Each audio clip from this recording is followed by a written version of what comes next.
Many AI pilots do fail, and it's because of a lack of data. Now, the lack of data could be lack of your partner data.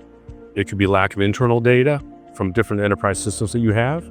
So the first thing is you got to have data for AI. That's a fairly well understood issue.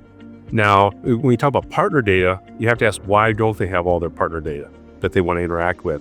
So if you look at how normal B2B data exchanges occur, most companies will integrate with 5 to 10% of their trade partners, whether it's upstream or downstream. They don't integrate with all of them. The reason for that, the prevailing approach is to do point-to-point integrations. Point-to-point integrations are costly. They take a long time. That's common here, about 9-month integrations with a single partner, $500,000 or more for a single partner. So that means what they end up doing is picking only their top tier partners.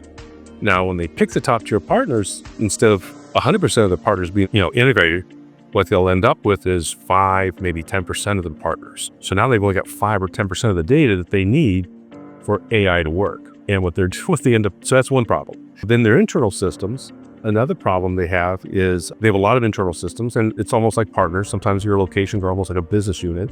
So you do internal manufacturing.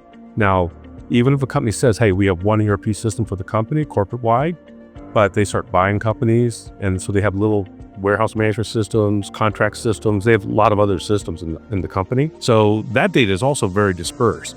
And so you need to get it in one place so that AI can act on it.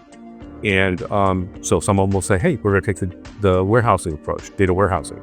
And they'll start migrating all their data into the data warehouse. Problem with that is, as soon as they take it out of the operational system or put it in a data warehouse, now all of a sudden they don't have any of the governance around the data. They don't know who's allowed to see what data. So all of a sudden now they have a new problem to solve.